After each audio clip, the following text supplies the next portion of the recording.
দেখ একটু দেখ ভিডিওটা তুলি কি কিউট জল পড়ছে। আচ্ছা এত আমার কি আদর করছে? কি হচ্ছে কি কি গো তোমার নাম কি গো তোমার নাম কি বলি বাবলি বাবলি কোনো নড়াচড়া নমস্কার বন্ধুরা, প্রতিবারের মতো তৃণা চক্রবর্তীস ব্লগে তোমাদের সবাইকে আবারও স্বাগত জানাচ্ছি। আজকে এই ব্লগে দেখাবো সিকিয়াঝোড়া, নিউ আলিপুরদুয়ারের ছোট্ট একটি গ্রামের মধ্যে সিকিয়াঝোড়া কেমন সেটা তোমাদের সঙ্গে এই ব্লগেই শেয়ার করছি। আর এখানকার জলবায়ু আবহাওয়া প্রত্যেকের ভালো লাগবে এরকম কোনো ব্যাপার নেই, তবে আমাদের ভালো লেগেছিল।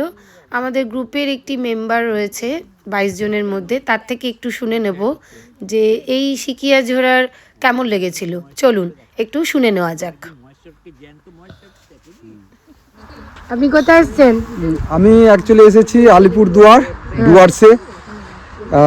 এখানের প্রকৃতি সেভাবে মনোরম নয় যেটা যতটা আশা করা গিয়েছিল বা যেটা আমরা দক্ষিণ ভারতে বা ভূস্বর্গ যেটাকে বলি, সত্যি ভূস্বর্গ, সেই তুলনায় এখানে সেই অনুভবটা বা ফিলিংসটা পাচ্ছি না। সিকিয়াঝোড়া জায়গাটার নাম সিকিয়াঝোড়া, এটা আলিপুরদুয়ারের একটা ছোট্ট গ্রামের মধ্যে আমরা এখন বোট চড়বো। আমরা সঙ্গে করে এসেছি প্রায় 20-22 জনের মতো। আমরা 25 জন একটি বোটের মধ্যে উঠেছিলাম। আর মাঝি ভাই আমাদের বলে দিয়েছিল একেবারে চুপচাপ নিঃশব্দে যাওয়ার জন্য, কেন বন্য জীবজন্তু রয়েছে, যদি তাদেরকে দেখা যায় কোনোভাবে তার জন্য চুপ থাকাটা খুব জরুরি।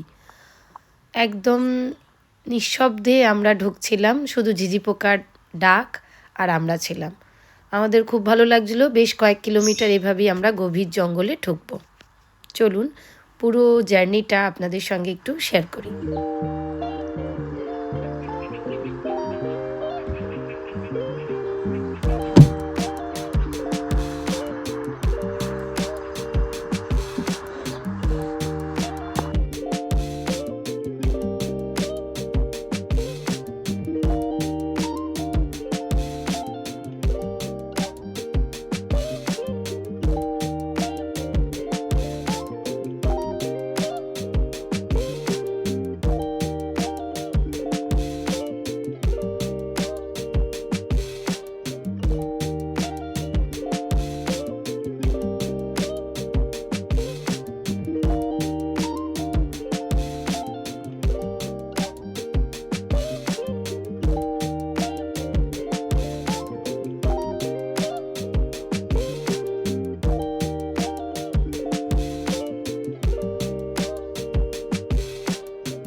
সিকিয়াঝোড়ার গভীর জঙ্গলে এই এখন আমরা রয়েছি।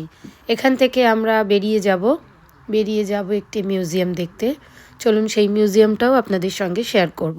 একটি ওয়াইল্ড লাইফ মিউজিয়াম সেটা দেখতে যাব। এটা হলো রাজাভাটকাওয়া ওয়াইল্ড লাইফ মিউজিয়াম। এর ভিতরে সমস্ত ব্রিটিশ আমলেও যেই সমস্ত শিকার করা হতো সেই সব ছবি আপনাদেরকে দেখাচ্ছি। যে পশু পাখিগুলো দেখতে পাচ্ছেন সব কিন্তু অরিজিনাল, এখানে প্রিজার্ভ করা রয়েছে। এখানে ছোট হাতির বাচ্চা এবং একদম সদ্য জন্মানো হাতির বাচ্চা, হরিণ এবং লেপার্ড সব কিছু কিন্তু সংরক্ষণ করা আছে এবং খুব সযত্নে রাখা আছে। দেখলে এত ভালো লাগবে যে এত বছর আগেকার সেটা মনে হবে না, যে প্রিজার্ভ পদ্ধতিটা খুবই ভালো ছিল। এর ভেতর থেকে আমরা বেরিয়ে যাব। আমরা এরপর বেরোবো, এখান থেকে গিয়ে যাব জয়ন্তী নদী। এই হলো জয়ন্তী নদী। একদম জল নেই কিন্তু খুব ভালো লাগছিল। সাদা নুড়ি পাথরে পুরো ভর্তি ছিল আর ওপাশটা ছিল ভুটান পাহাড়।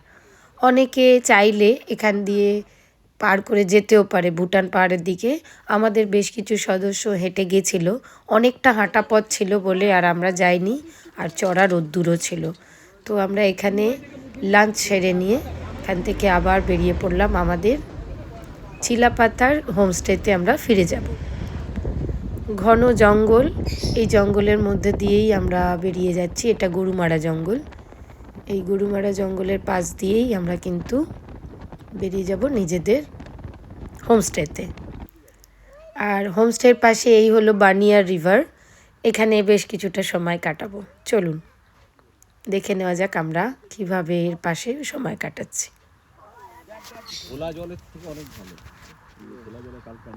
আপনারা লাইক, শেয়ার, সাবস্ক্রাইব আর কমেন্ট করতে কিন্তু ভুলবেন না। নদীর পাড়ে ঘুরতে এসেছি, খুব সুন্দর লাগছে। আর এখানে যে জলটা সেটা পুরো কাচের মতো। এখানে যে জলটা সেটাও অন্যতর, এই ঠান্ডাকালে এলে গরমই পাবে, গরম আছে জলটা বেশ। আমরা এখন বানিয়া রিভার ভিউতে রয়েছি। খুব ভালো লাগছে সকাল সকাল। ঠান্ডা মোটামুটি আছে, খুব একটা নেই। আপনারা যারা চ্যানেলটা সাবস্ক্রাইব করেননি তারা অবশ্যই চ্যানেলটা সাবস্ক্রাইব করে দেবেন, আর লাইক, শেয়ার, কমেন্ট করতে ভুলবেন না। চলুন দেখতে থাকুন আমাদের ভিডিও, কেমন লাগছে জানাতে থাকুন। আপনাদের কমেন্ট পেলে খুব ভালো লাগে, আর অবশ্যই কিন্তু লাইকটা করা চাই।